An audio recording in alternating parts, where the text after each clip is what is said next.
Hey, welcome to another episode of the Voyage Cast. I am your host, Eddie, and the title of today's episode is The Worst Marriage Advice Ever and Why You Should Ignore It. Yes, I put out a blog with the exact same title, but I thought this might be helpful for those of you that don't want to read.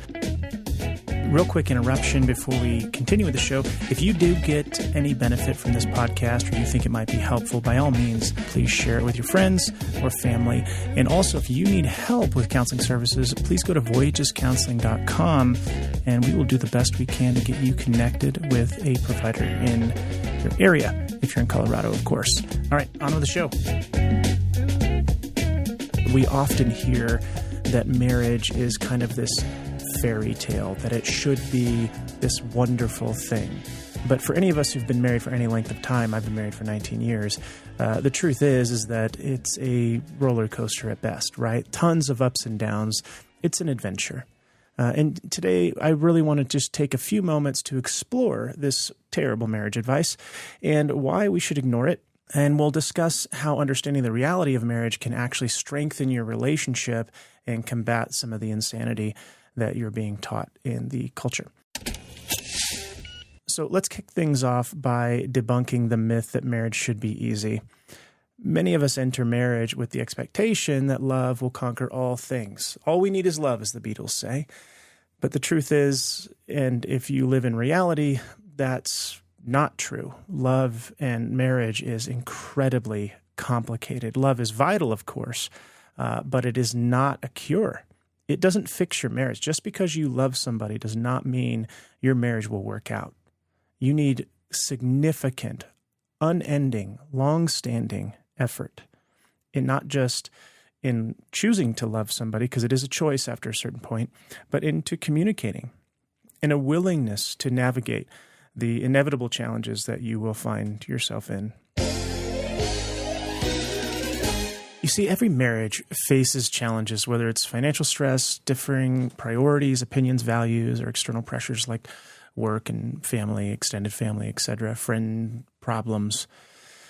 These struggles are not a sign of a failing marriage, okay, but rather normal, okay? If you are a human being, these are normal.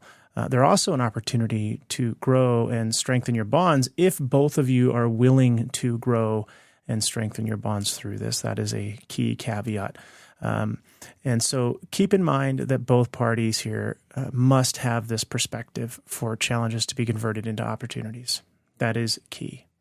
All right, so from managing stresses and finances to balancing careers and family life, marriage brings a host of challenges. Communication breakdowns, unmet expectations, and external stressors can, of course, all take their toll on us. But recognizing these struggles as a part of the marital landscape can really take away some of the stigma and help couples focus on solutions, or be maybe open to getting help to like a therapist or something to help discover solutions. And so you must first recognize that struggles are normal. Again, I keep saying this, I'm going to keep saying it, but struggles are normal and have been occurring throughout all recorded human history, without question. Okay. So consider a made-up example based on true events. All right, Anna and Mike facing financial difficulties early in their marriage. They felt overwhelmed and unsure about how to move forward. Well, by working together to create a budget and openly discussing their concerns, fears, insecurities, etc., they're able to confront the challenges head on. This example, though brief, illustrates that when facing struggles together, not as enemies, you can not only solve the problems, but also strengthen your relationship. You see, a lot of the couples I work with, one of the things that happens, and I don't think it's on purpose, I just think it's something that develops over time, is that we start perceiving each other as enemies. So when problems arise, our partner is now our enemy and we must attack and or defend against. Versus recognizing that struggles are normal, difficulties are normal, people are stupid, and we must band together, kind of you and me against the world, babe, like that kind of idea. We need to band together to head off these challenges. And it's crucial to understand that all couples can face challenges and do face challenges and will face challenges. And again, these difficulties are not a sign of weakness, and they're not an excuse, but an inevitable part of a long-term committed relationship. Again, especially if you're human. If you're an alien, I don't know what to tell you. By normalizing these experiences, couples can approach problems with a healthier mindset, focusing on growth rather than blaming. And guys, keep in mind, seriously, the blame game never works and usually hurts both parties. Even if you think you're right and justified in your blame efforts, it will hurt you and it will hurt your partner, period. There's no question. All right, so let's get into open communication. It is the foundation of any successful marriage. I know that sounds maybe cliche or oversaid, but it is the truth. Without it, you're left with misunderstandings, you're left with resentment, and these things leave you with much more difficult conflict, and it's much harder to resolve. So learning how to communicate effectively is essential for navigating tough times and also essential for keeping those that you love close to you.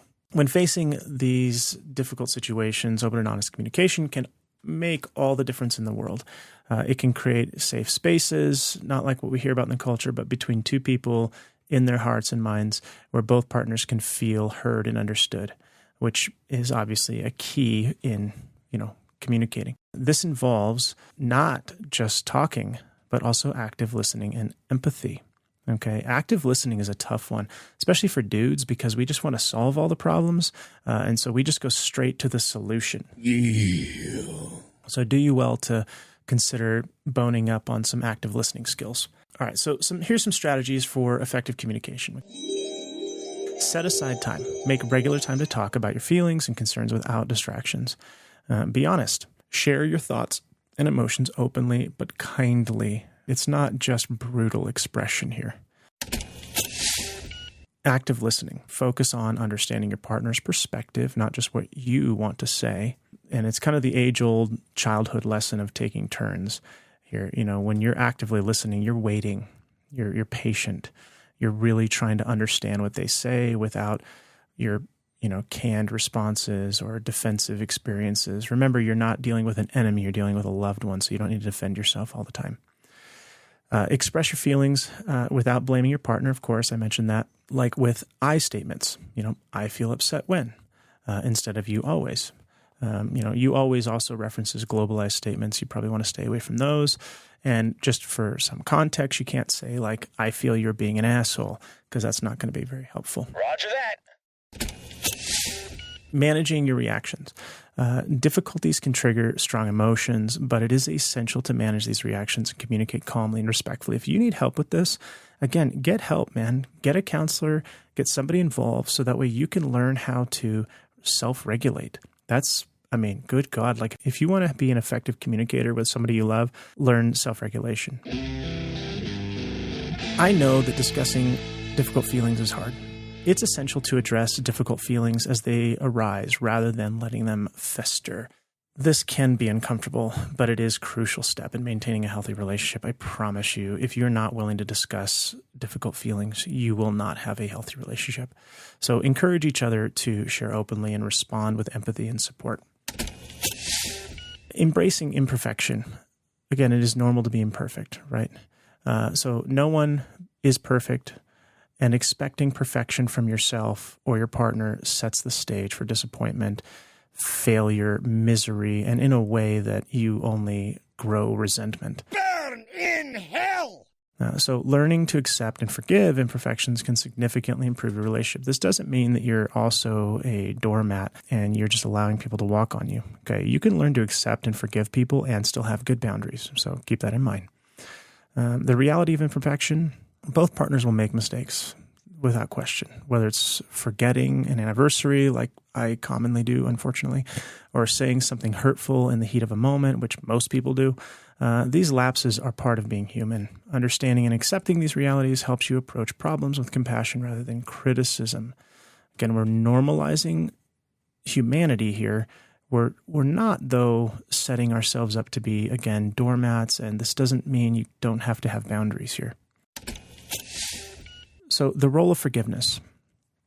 Forgiveness is obviously vital in any marriage, at least it's obvious to me. Holding on a grudge only creates distance and resentment, and by practicing forgiveness, you allow room for growth and healing. This doesn't mean ignoring issues, but rather addressing them with a mindset of understanding and, of course, resolution, hopefully. Building understanding.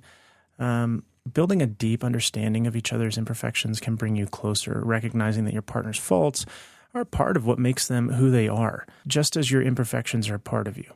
This mutual acceptance fosters a more loving and supportive environment. Look, man, we all have idiosyncrasies, we all have faults, we all have imperfections, and that does make us who we are, the good, the bad, the ugly. And if we can really, truly love each other, even in spite of those things, well, then that might be real love in some real sense.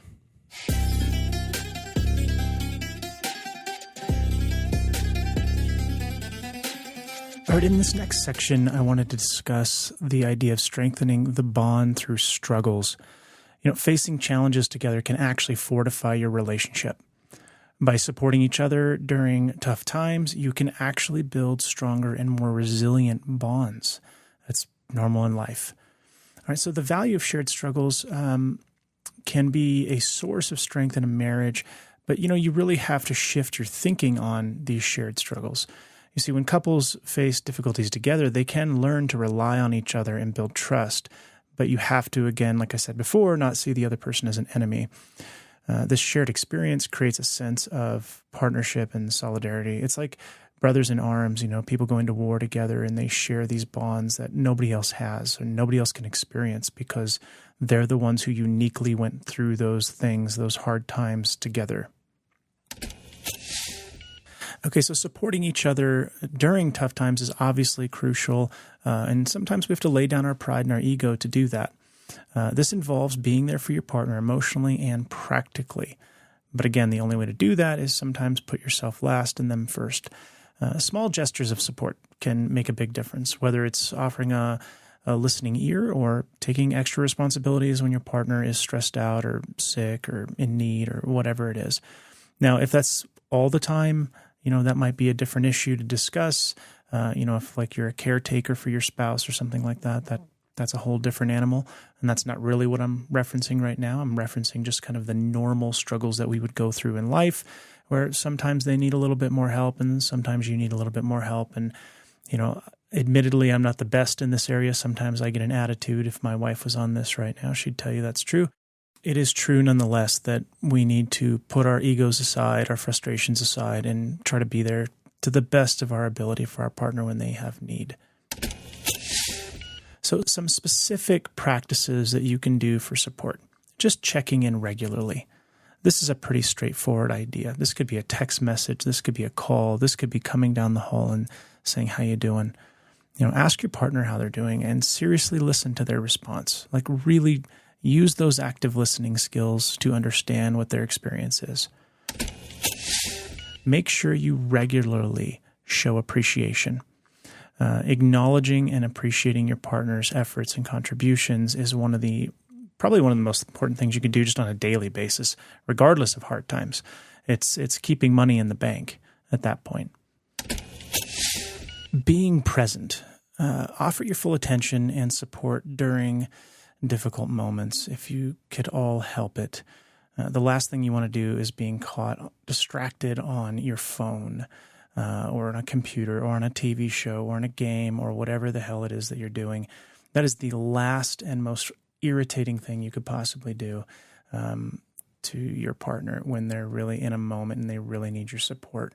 It basically gives them the message that they are not worth your time, and it feels in some real sense like emotional abandonment.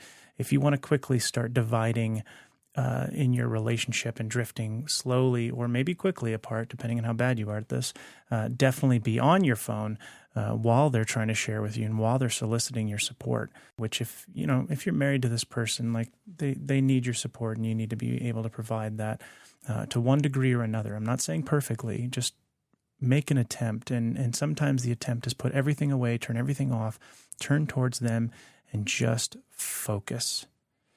Okay, so I'll get off that soapbox. To wrap things up a little bit, I just want to emphasize the importance of recognizing that challenges are normal.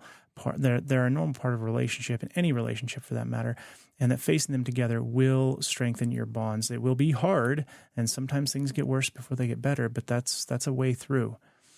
You have to be communicating openly. You have to make efforts, sometimes daily efforts, to forgive, whether they're imperfections or maybe infractions in the relationship. and you have to make diligent, deliberate effort to support one another. And you can build a resilient and fulfilling marriage this way. So remember, every couple's experience is unique. I know that, you know that, and well, maybe you don't know that, but it is. So don't compare yourself to any other couple's struggles or any other couple's situation. You know, the dance that you have in your marriage has to be a unique one, and you guys have to create those steps yourselves in some real sense. And the best way to do that, again, is to work on these steps. So ignore bad marriage advice at every turn, and thrive in shared struggles if you can. And like I said, the only way to do that is by using these tools and these tips, by facing challenges together, by fostering trust, which in facing challenges together, you will foster trust, and you will develop greater support and reliability in that support. And when more struggles come because of these things, you will have incredible resilience in your bond with one another. All right. Well, hey, thanks for tuning into the Voyagecast today. I hope this was helpful for you. Don't forget to reach out. If you guys want to know more or hear more tips and tools, we are here for it. All right. Thanks so much. Hey, and if you like what you hear, remember to share it with your friends, family, whoever. And if you want, you can always hook us up on Patreon and give us a donation if you'd like. All right. Thanks so much. Take care. Until next time, then. Goodbye. Goodbye.